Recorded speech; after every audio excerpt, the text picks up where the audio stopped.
வணக்கம். இன்னைக்கு கதிரன் சோம்ல நேற்றைய நாள் என்னென்ன சமைச்சேன் அப்படிங்கிறத பற்றி சின்னதாக ஒரு கிளிப் போட்டிருக்கேன். இங்கே ஒடிசாவில் நாங்கள் இருக்க ஏரியாவில் ஃபெப் மந்த்து இப்படி இருந்ததுங்க. மார்ச் வந்தோடனே பல்லன்னு வெயில் அடிக்க ஆரம்பிச்சிருச்சு. இங்கே ஒடிசாவில் நம்ம கவர்மெண்ட் குவார்ட்டர்ஸில் இருக்கோம். இந்த குவார்ட்டர்ஸ்க்கு முன்னாடியே பார்த்திங்கன்னா பெரிய மாமரம் இருக்குது.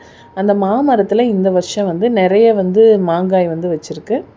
பாருங்கள், இந்த இடத்துல நிறைய மாங்காய் நீங்கள் பார்க்க முடியும். இந்த சைஸில் தான் இதோட மேக்ஸிமம் சைஸே இருக்கும். அதே மாதிரி இங்கே அந்த கிளிமூக்கு மாங்காய்லாம் இங்கே நிறைய கிடையாது, நான் பார்த்ததில்ல. இந்த மாதிரி உருண்டை மாங்காய்கள் தான் இங்கே அதிகமாக இருக்குது. இன்னும் கொஞ்ச நாளில் இந்த மாங்காயெல்லாம் அதோட பழுக்கிற ஸ்டேஜுக்கு வந்துடும். டே எழுந்தவுடனே காலையில் நம்ம மாவாட்டியாச்சு. இங்கே ஒடிசாவில் நமக்கு இட்லி அரிசி எந்த கடையிலையுமே கிடைக்காது, ரொம்ப கஷ்டம். நம்ம ஊர்லேருந்து எடுத்துகிட்டு வந்தாலே தவிர மற்றபடி நமக்கு இட்லி அரிசிலாம் இங்கே கிடைக்காது. நம்ம சாப்பிட்ற நார்மல் பாயில்டு அரிசியில் தான் எப்பயுமே நம்ம இட்லிக்கு மாவரைச்சிக்கிறது. அரிசி உளுந்தை நல்லா மிக்ஸ் பண்ணி விட்டுட்டு நம்ம புளிக்க போட்டுடலாம். மார்னிங்கே சுட சுட சாதம் ரெடி பண்ணியாச்சு.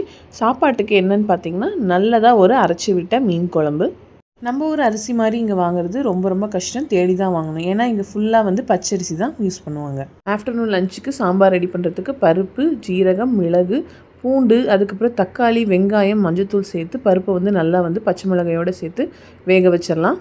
கொஞ்சமாக எண்ணெய் சேர்த்து நீங்கள் மூடி வச்சிங்கன்னா பொங்காமல் இருக்கும். இப்போ இந்த காய்கறிகளை நம்ம நல்லா வாஷ் பண்ணி கட் பண்ணி எடுத்துக்கிறோம். இந்த மாதிரி கத்திரிக்காய் தான் இங்கே ஒடிசாவில் கிடைக்கும். மற்றபடி நம்ம ஊரில் கிடைக்கிற வெரைட்டிஸ் இங்கே கிடைக்காது. இப்போ நம்ம வேக வச்ச பருப்பை நல்லா ஸ்மாஷ் பண்ணி எடுத்துக்கிறோம். இப்போ இந்த பருப்போடு நம்ம வெட்டி வச்ச காய்கறிகளை சேர்த்துக்கிறோம். அதுக்கப்புறம் நல்லா மிக்ஸ் பண்ணி விட்டுட்டு தேவைக்கேற்ப சுவைக்கேற்ப உப்பு சேர்த்துக்கிறோம். அடுத்ததாக நம்ம காரத்திற்கேற்ப மிளகாய் தூள், அதுக்கப்புறம் கொஞ்சமாக கொத்தமல்லி தூள் சேர்த்து நல்லா கொதிக்க விட்டு காய்கறிகளை வேக விடுறோம். நைட்டு டின்னருக்கும் இதே சாம்பார் யூஸ் பண்ணுறதுனால நான் புளி சேர்க்கலை.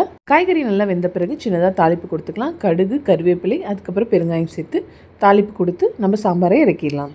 இப்போ நம்ம ரெடி பண்ண சாம்பார் ரைஸை நம்ம போட்டாச்சு தட்டில். இது கூட காம்பினேஷன் என்னென்னு பார்த்தீங்கன்னா ஃபிஷ் ஃப்ரை ரெடி பண்ணி வச்சாச்சு.